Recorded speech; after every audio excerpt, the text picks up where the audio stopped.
دجال جو ہے نا یہ نکلا ہی عربک اس کا جو روٹ پڑے وہ دجل کا ہے. دجل کا مطلب ہے فریب کرنا, اور وہ بھی لٹرلی آپ دیکھیں تو جب عربوں کے ہاں اونٹوں کو کوئی بیماری لگ جاتی تھی نا جس میں ان کی کھال اتر جاتی ہے ساری, تو کیا کرتے تھے ان کے اوپر یا تو وہ ٹار مل دیتے تھے تاکہ پتہ نہ چلے کہ یہ کوئی بیمار جانور ہے, یا پھر اس کے اوپر ایک کپڑا سا چڑھا دیتے تھے جس پہ بہت زیادہ ایمبرائڈری ہوئی ہوتی تھی اور شیشے کا کام ہوا تھا, تو لگتا تھا کہ بڑا کوئی میجسٹک قسم کا رائل قسم کا اونٹ آ رہا ہے. لیکن آپ اس کو ذرا بے نقاب کریں تو اندر سے ایک بالکل بیمار اور یعنی بالکل مرنے کی حالت والا اونٹ ہوتا تھا. تو یہ کیا ہے, فراڈ ہے. تو بیسیکلی دجال جو ہے, دجال کے اندر نا مبالغہ پایا جاتا ہے. دجال بہت زیادہ فراڈ کرنے والا, دجل اور دجال بہت زیادہ فراڈ کرنے والا, بہت زیادہ دھوکہ دینے والا. تو دجال کی پوری گیم ہی دھوکے سے ریلیٹڈ ہے, ڈسیپشن ہے. جو وہ کہہ رہا ہے وہ اس طرح ہے نہیں.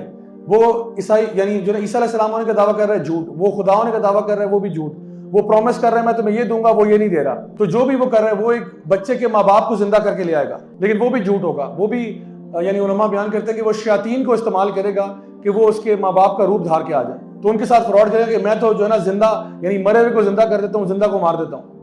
تو اس قسم کے لوگوں کے ساتھ نا لوگوں کو شعبدے بازیاں کرے گا, چیزیں دکھائے گا, اور وہ لوگوں کو یعنی ایک طرح کے ٹرانس میں لے جائے گا جہاں پہ وہ ایسی چیزیں دکھائے گا کہ لوگ کہیں گے یہ اتنی بڑے بڑے کام کر رہا ہے, اتنی بڑی بڑی کرامات دکھا رہا ہے, تو پھر تو یہ ظاہری بات ہے کوئی بہت ہی پہنچی ہوئی چیز ہوگی. تو یہ اصل میں اس کا فتنہ ہے جو لوگوں کو افیکٹ کرے گا, اور اس کے بہت سارے فالوورز ہوں گے, بہت سارے لوگ اس کے پیچھے لگ جائیں گے. اب ایک سوال یہ بھی پیدا ہوتا ہے کہ ایک بندہ جو ویژولی اتنا اپیلنگ نہیں ہے, ایک بندہ جو ویژولی کلیئر کٹ نظر آ رہا ہے, ایک آنکھ اس کی انگور کی طرح نابینا ہے, ایک آنکھ پہ بھی ایسے کھال چڑھی ہوئی ہے, اور اس کے اندر جو ہے نا ہائٹ میں چھوٹا ہے, بلڈ اس کی بہت براڈ اور بہت مسکولر ہے, پاؤں میں لنگڑا پن وغیرہ وغیرہ, یہ ساری چیزیں آپ دیکھ رہے ہو اس کی. تو انسان سوچ سکتا ہے کہ بھئی لوگ کتنے بے وقوف ہیں اس کو فالو کرنا شروع کرتے ہیں.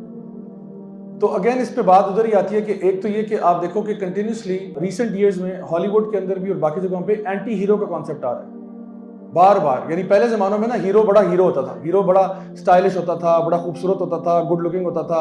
اب جو ہیرو آ رہے ہیں نا وہ ایسے آ رہے ہیں جو کہ وہ ولن بھی ہے لیکن ہیرو بھی ہے. ایسے کیریکٹرز آ رہے ہیں جو ایکچولی ولنس کیریکٹرز ہیں, ان کو ہیرو بنا کے پیش کر رہے ہیں. ہالی ووڈ فلموں پہ فلمیں نکال رہے ہیں ان کے اوپر. مجھے ایک پوری لسٹ بھیجی ایک بردر کو, میں نے کہا مجھے آپ ریسرچ کر کے بتائیں.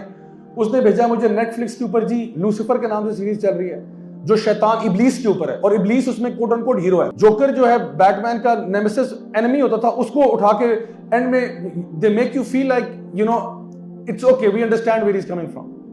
یعنی ہر ولن کو انہوں نے ہیرو بنا کے پیش کر دیا. تو آپ کو تو مینٹلی کنڈیشن کیا ہوا, you are just ready to accept دجال رائٹ ناؤ. یعنی جو ہمارے ینگسٹرز اس کانٹینٹ پہ پل بڑھ رہے ہیں, بائی دا ٹائم دجال کمز آپ نے یہی کہنا کہ دیکھو ہم ٹھیک ہے شکل سے بہت ولنس لگ رہا ہے لیکن we can understand where is coming from, you know you can't جج ہم لائک دیٹ. آپ اس کو جج تو نہیں کر سکتے نا جو بھی ہے. تو اس قسم کی فیلنگ کریٹ کر رہے ہیں تو لوگ فالوورز تو بن جائیں گے اس کے. اور ویسے بھی جب لوگ مفاد کی بات آتی ہے تو کوئی کسی کی شکل صورت نہیں دیکھ رہا ہوتا, لوگ سمپلی جا کے ان کے ساتھ اپنے آپ کو الائے کر دیتے ہیں, لوگ اپنا فائدہ دیکھتے ہیں.